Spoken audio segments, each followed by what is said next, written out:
Is Stewart-Haas Racing about to upend the charter market? According to Lee Spencer, talking to PRN this week, there is the possibility that Stewart-Haas Racing could have one, if not two charters for sale at the end of the season.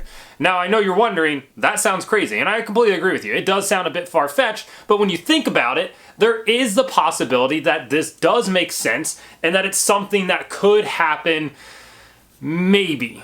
And let's get into it real quick. So, obviously, you have a big issue when it comes to funding at Stewart-Haas Racing. Right now, Gene Haas kind of self-funds a car and a half, essentially, a year, we'll say.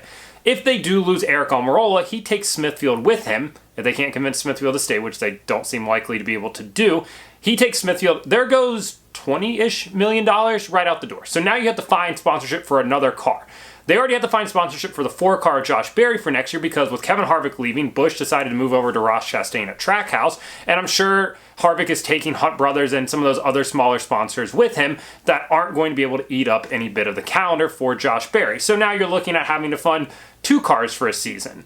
Then you have Gene Haas basically self-funding a little over half the season probably for the 41 of Ryan Preece, and then you have him also showing up on the 14 from time to time, although the 14 does have more sponsors than the other 2 cars, not the Harvick car. So having to fund or come up with funding for 2.5 cars essentially is a fair amount of money, especially if you want to run at the top level of the Cup Series. You're looking at what? Basically a $40-ish million shortfall, maybe even a little bit more, that they're going to need to come up with, and they're not going to be able to find that.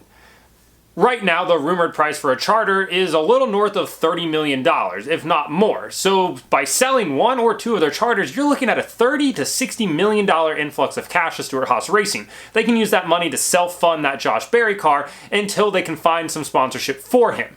And now I know there's going to be a lot of people that are like, aren't they contracted with Ford to run 4 cars? And they are, at least that's what the rumor of their contract is. And part of that deal is Ford gives them X amount of money to have 4 cars on track, and that's why they do it, because it is beneficial for them. However, that money that Ford is giving them isn't enough to make up that shortfall if they don't have any sponsors on the car.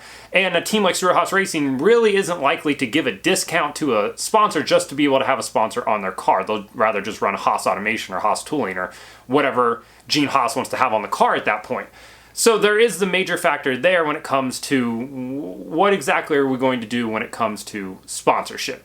And now, of course, there is the rumor, the ongoing rumor, that Stewart-Haas Racing and Ford are headed towards a divorce. And honestly, it just feels like it's a foregone conclusion now that at the end of 2024, those 2 are going to go their separate ways. It doesn't seem like Tony's super happy with them, especially blocking the Kyle Larson signing and the Kyle Busch signing too, apparently.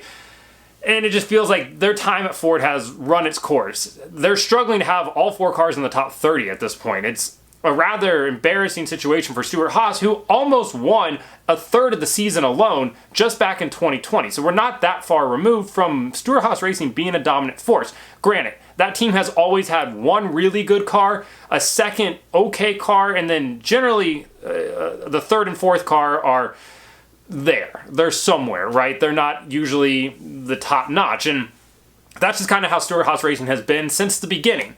And that's fine. Every team has their number 1 driver. Every team has their A car. Every team has, that A-, B+ car, so on and so forth. Very few teams are able to run, multiple A-level teams. Hendrick Motorsports, Joe Gibbs Racing excluded. Other people definitely struggle with that. And Stewart-Haas Racing has clearly struggled with that since their inception back in 2009. But the opportunity for them to potentially sell a charter off to fund the race team isn't a terrible idea, but it does leave some questions of, are Tony Stewart and Gene Haas really even that committed to the Cup Series at this point? And I think there's an argument that could be made either way for both of those. Tony Stewart obviously has a long history in the NASCAR Cup Series, and would obviously, he being a team owner is good for the sport because he's reinvested back in the sport. He's a big name, and there's a ton of fans that are fans of that team just because of Tony Stewart. At the same time, his interests seem to be other places, which makes total sense. If the person that you're sleeping with races dragsters, you're going to be at the drag strip. You're not going to be hanging out with Chase Briscoe. No offense to Chase Briscoe, but his wife is much more important than Chase is.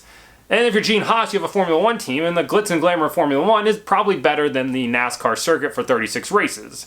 And I say probably, but it definitely is a much more luxurious lifestyle. So he's more focused on that right now. And it kind of comes down to the fact of like, are they really that committed, or has Ford just, dialed back the resources because they already know that there's going to be a split at the end of this contract? I kind of think that maybe that has happened, that Ford knows that this is ending and that Stewart-Haas Racing has already, explored another manufacturer, not Dodge, and they're just dialing back those resources because there's no reason they should be running as poorly as they are this year. It's remarkable how bad they are. When you have a team like Front Row winning races, you have Penske, granted, they only have 2 wins. 2 wins this season? 2 wins this season. And it's difficult to sit here and be like, yeah, they're still a competitive Ford team. They're just not. There's something major missing there.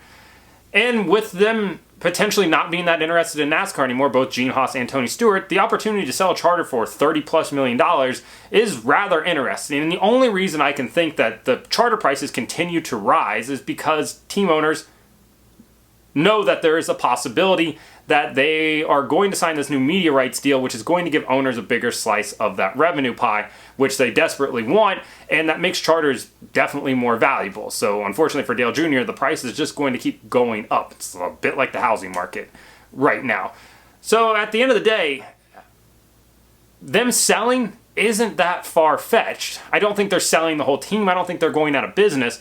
But I do think dialing back maybe makes some sense. And especially if they dial back to 2 cars, end up switching manufacturers, taking on 2 cars if they move over to Chevy is a lot more manageable than taking on 4 cars if they don't, lose one of their other teams in there, Chevy that is.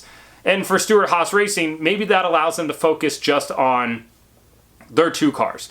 Getting those 2 cars, as fast as possible. We've seen RFK be able to do it now in, their 3rd season, kind of, since this whole refocus on getting back to a competitive level. Maybe that's what we end up seeing out of Stewart-Haas Racing as well. I think it makes the most sense, but even just the rumors of them selling their charters has the potential to completely upend the NASCAR silly season, because you have teams like potentially 2311 Racing looking for a charter if they do end up moving to Ford and need Denny Hamlin. You have Trackhouse, who continues to be rumored to be looking for a 3rd charter.